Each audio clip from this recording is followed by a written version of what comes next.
All right, so I'm at Hill, Campus of Arts and Sciences with Kyle today. Pan around the room. Hi!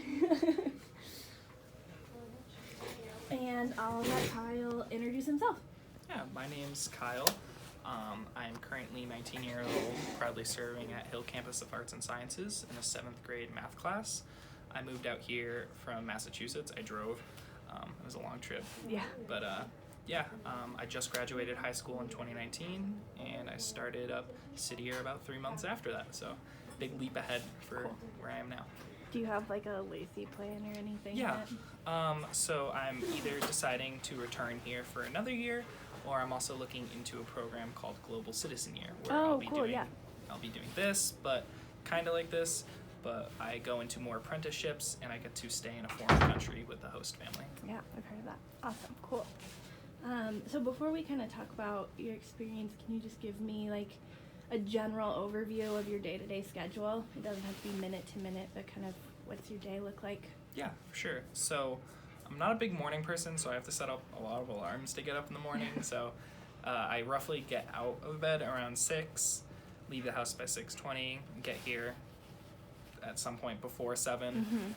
Then my team and I first circle, share some appreciations, joys, and ripples. And then we go outside to duty. What time does that start? That starts around like 15 minutes after first circle at 7. Okay. And then we come inside around like 7:50. Classes start around 8:20, so we can either take that time to assist our partner teachers, or if we have a lot of work that we need to do and kind of prep for the rest of the day, we'll take that time to do that as well. Classes start at 8:20. I have class, my first period class from 1-2 until around 9:50, and then I go into my period 3-4 class and get out of that around 11:08. After that, I go to planning. That lasts around 45 minutes. After planning, I get a 20-minute break to either just breathe, because there's a lot of transitions that we usually don't get breaks for. And then if not, I'll just continue working on what I need to do. I then go outside for lunch duty, and that lasts for about a half an hour, and then I come inside, take my lunch, and then classes start around again at 1:20. And then my final period class ends at 2:40-ish is when the school day ends. I transition. I have about 10 minutes to transition from my class to the library and begin tutoring. Okay. Tutoring goes until 4:30, and then from 4:30 to 5 or 5:30, depending on the day, I'll be working on my Lacey, Life After City Year stuff, any of my GSD, my Get Stuff Done, or anything that City Year needs to be done, just emailing out any core council responsibilities. Yep, stuff I asked you to do. So, that's my usual day. Awesome. And what time do you guys usually like final circle and go home? So we final circle before 5:30, so that way we were out of the building by 5:30. Cool. Awesome. All right. So, what kind of makes your school and team experience unique?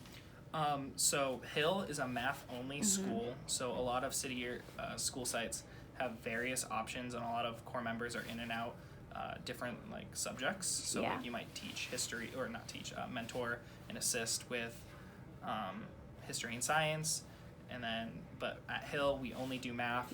And we have the same partner teacher, all of us, so we see the same partner teacher every day, which helps the relationship a lot, I feel like, compared to other schools where they kind of have a hard time matching up schedules and being able to meet with their teachers and talk with them. And our tutoring space, we're like, the school is very flexible for what we do in there. So we're able to have clubs on Wednesdays, and on Tuesdays and Thursdays we're able to take breaks and play games with them. So we have a pretty flexible schedule when it comes to our personal space and time. That's pretty nice. That's nice. And it's not like a first year partnership. Yeah. City Year's been here a while, so they kind of know what we're need doing, and what you're doing. So what are like any challenges that you've faced during the year, or that you're like working on overcoming or already overcame? So coming into City Year, I felt like I was pretty confident on my relationship building. Obviously my age is closer than others who are joining City Year, so I feel like I'm able to build that personal relationship with them. But at the same time, just getting feedback is really hard sometimes, and my biggest challenge that I'm still working on is choosing my battles on when I should stick up for, like when someone, either it be City Year or the school, asks me to do something, choosing my battles, whether does this really affect why I'm serving City Year, and if it doesn't, then just go with it. But the second it does affect why I'm serving here, I really need to take the initiative and respectfully and professionally talk about it. So that way the people that I'm like battling with, they realize I'm serious when I bring it up with something that affects me in my service. However, if it doesn't, they're just gonna, if I constantly battle it, they're just going to think that I'm just pushing back on everything. So it's been a big step for me to realize that not every battle needs to be fought. Yeah. And it's definitely helped people see me more professionally and seriously with problems. Yeah, that makes sense.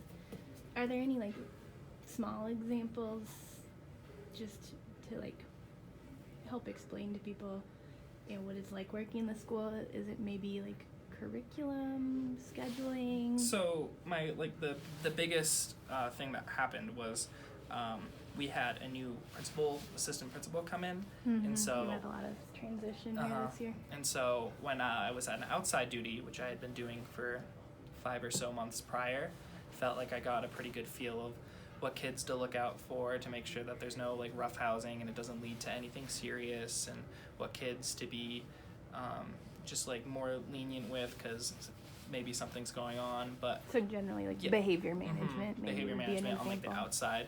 The assistant principal had told me that I need to be better circulating because I never know when it was going to like erupt or something was going to go down, and I felt almost personally like attacked that I wasn't enough, and then I pushed back on it.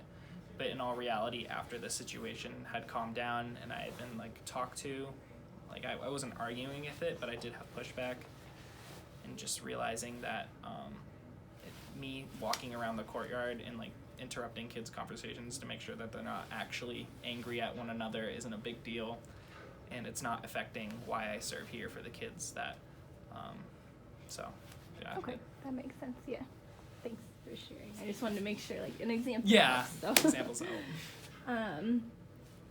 So on the flip side, like what's been one of your favorite memories with your students or team or City Year in general this year so far? For sure.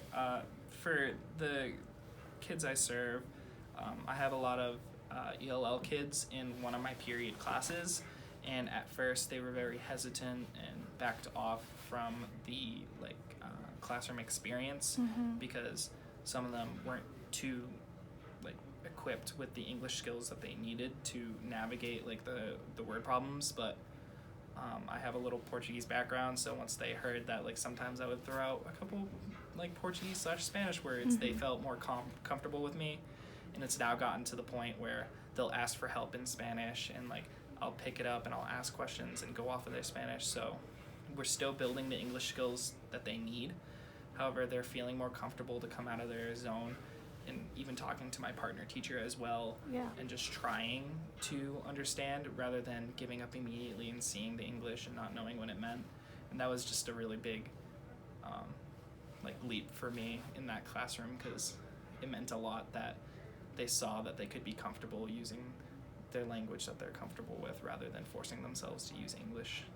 And that was something that felt That's very awesome. heartwarming to me. Yeah, and that takes some time to build, and it's awesome you're there now.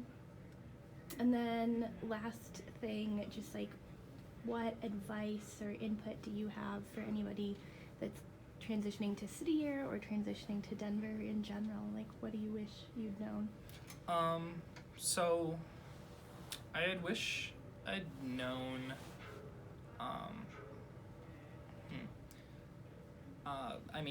so the first thing that comes to my mind is we have a lot of data entry when we're in the schools, so I wish I had been more insightful and questioned my impact managers and my senior core members on how and when and why I'm entering the data.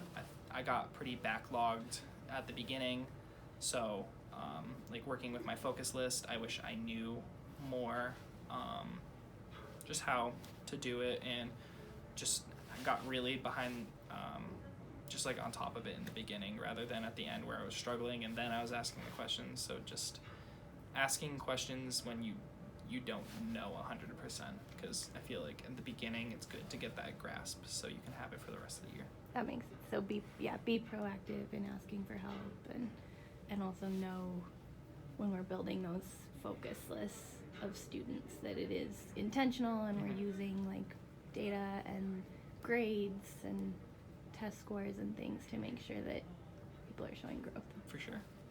Anything else? Just like with housing and your stipend, make sure that you're able to use it wisely. Definitely coming out here, I wanted to see and explore, and Colorado has so many things that you can do for free. Like, it's free to completely hike up a mountain trail, but it's not free to go bowling with your roommates like the second weekend that you came out here. So just using the money wisely from the start, because by the middle of the year you'll have that budget down and get ready, like you know how much that you should be spending per week, compared to the beginning where you'll have all that money saved up from the like the years that you've been saving up. So definitely wish I was more smart in the beginning with my money and my stipend. Okay, and like sticking to your budget and sticking with the budget. Yeah, that makes sense. And we're gonna try to get some more budget examples, so hopefully people can take a look at those too. Awesome. Well, that's it. So thanks. And if people have questions, just comment them and we will respond. Awesome. Bye. Bye.